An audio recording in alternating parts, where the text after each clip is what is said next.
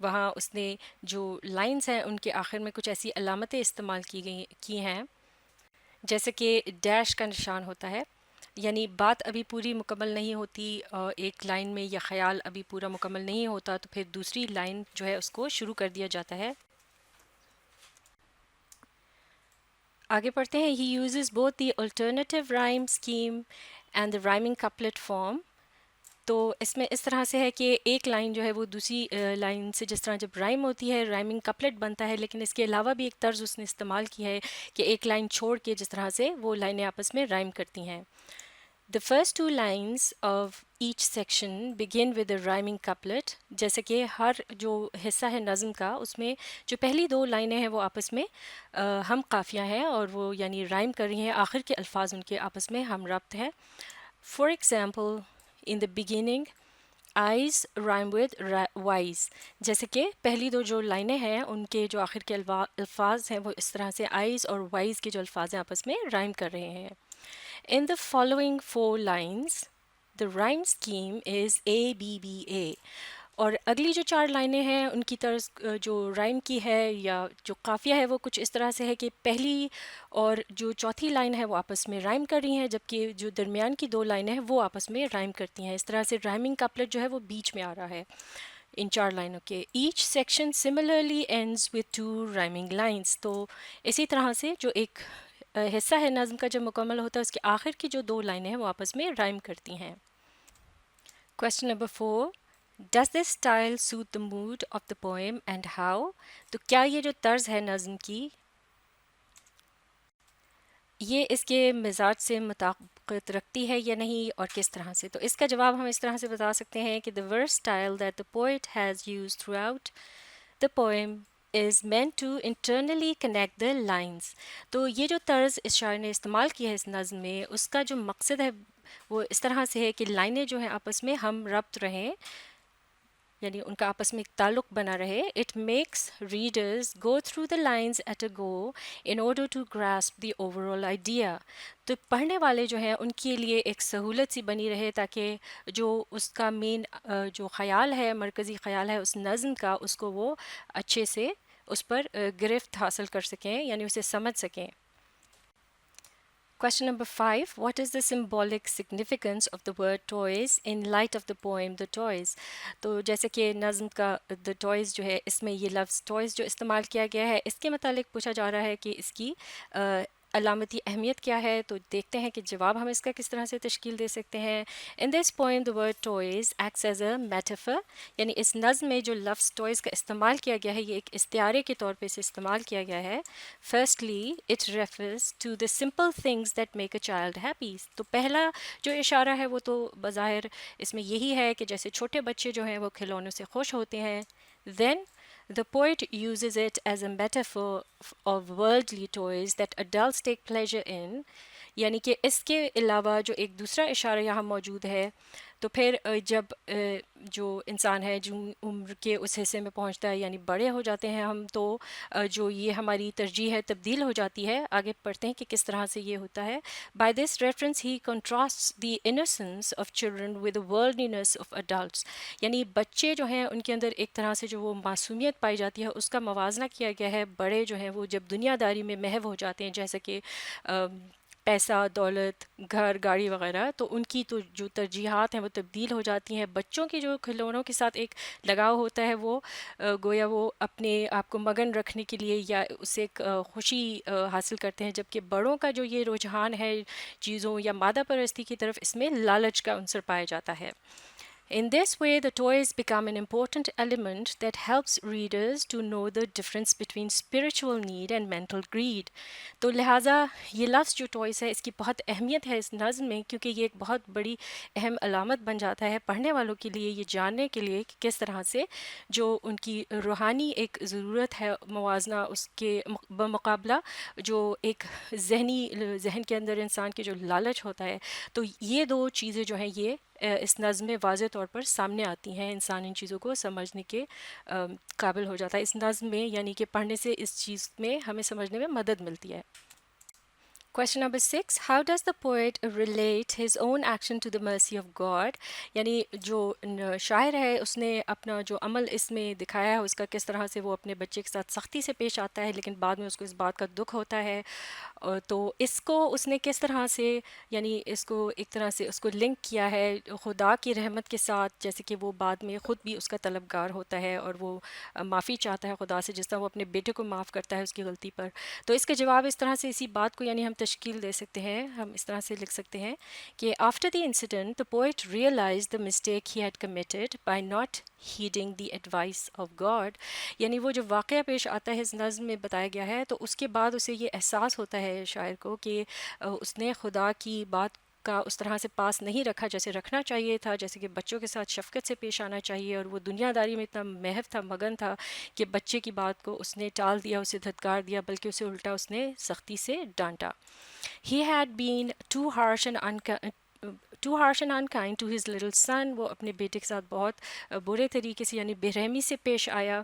But later on he had gone to his son to kiss him and had cried for him too. لیکن جب بعد میں اسے احساس ہوا وہ اپنے بیٹے کے پاس گیا جو کہ اس وقت سو چکا تھا، اسے اس نے بوسہ دیا اور اس کے لیے وہ اس کے دکھ میں یعنی اسے افسوس کا اظہار کیا اور رویا دھویا. In the end he wished God to forgive his flaws just as he forgave his own son. تو بالآخر جب وہ اس نے دعا کی خدا سے تو اس میں اس نے مغفرت مانگی، اپنے جو غلطی تھی اس نے کی، اس کا احساس ہوا اسے، اور پھر اس نے خدا سے یہی یعنی رحمت کی امید کی کہ جس طرح سے اس نے اپنے بیٹے کو معاف کیا تھا تو خدا بھی اسے معاف کر دے گا. Question number 7, what is the tone of the poem The Toys? Do you think it is in conformity with the theme of the poem? How? یعنی اس نظم کی جو ایک انداز ہے، اس طرز ہے، یا اس میں جو ایک موڈ سا پایا جاتا ہے، یعنی آیا وہ سوگوار ہے، کوئی خوشی کا اظہار ہے، جس طرح سے بھی، تو کیا آپ اس سے یعنی کہ اس کا جو مین جو مرکزی خیال ہے کیا وہ اس سے مماثلت رکھتا ہے آپ کے خیال میں؟ یہ یعنی کس طرح سے ہے، یعنی اس بات کو ہم نے تفصیل سے بیان کرنا ہے. تو جواب دیکھتے ہیں. The Toys was written in the 19th century by the Victorian poet Coventry Patmore. یعنی جو شاعر ہیں اس کے 19ویں صدی سے ان کا تعلق تھا، وکٹورین دور سے، اور کوونٹری پیٹمور ان کا نام تھا. After the death of his first wife, the grief of loss became an important theme of his work. تو ان کی جو پہلی جو ان کی اہلیہ تھیں ان کی وفات کے بعد ان کا جو دکھ تھا، غم تھا، اس کا اظہار انہوں نے اپنی شاعری میں بھی کیا، اپنے کام میں بھی کیا. It can be sensed in the poem too. اور یہ جو نظم ہے اس میں بھی اس کا اظہار ہمیں دیکھنے کو ملتا ہے. The poet also uses this theme in the line his mother who was patient being dead. جیسا کہ اب یہاں حوالہ دیا گیا ہے اسی نظم سے کہ کس طرح سے اس بات کا انہوں نے اظہار کیا جب انہوں نے یہ کہا کہ اس کی ماں، یعنی جب وہ بچے کو ڈانٹتے ہیں تو ان کو جب احساس ہوتا ہے، ساتھ ہی وہ یہ بات کہتے ہیں کہ اس کی ماں جو کہ بہت صابر تھی وہ تو مر چکی ہے، یعنی اس کو حوصلہ دینے کے لیے، اس کے غم بانٹنے کے لیے وہ اب یہاں موجود نہیں ہے. تو لہٰذا یہ وہ اشارہ ہے جو ہمیں ملتا ہے جس سے پتہ چلتا ہے کہ وہ اپنا غم جو ہے وہ اس میں ان کے تھیمز میں، ان کی شاعری میں وہ جو ان پہ کیفیت گزری ان کی زندگی میں اس کو وہ شامل کرتے تھے. Here the poet alludes to the death of his wife. allude کرنے سے مراد ہے کسی بھی پچھلے گزشتہ واقعے کی طرف اشارہ کرنا، تو یہاں وہ اپنی اہلیہ کی جو وفات ہے اس کی طرف اشارہ کرتے ہیں. تو allusion کا بھی استعمال کیا گیا ہے یہاں. Besides he describes one incident that injects sympathy into his heart. پھر وہ ایک واقعے کی طرف جو اشارہ کرتے ہیں جس کی وجہ سے ان کے دل میں ایک محبت یا رحمت کا جو عنصر ہے وہ پیدا ہوتا ہے، یعنی کہ وہ جو بچے کے ساتھ جو ان کا واقعہ. His child's sadness made him realize the fact that he had also committed mistakes by not obeying his divine Lord.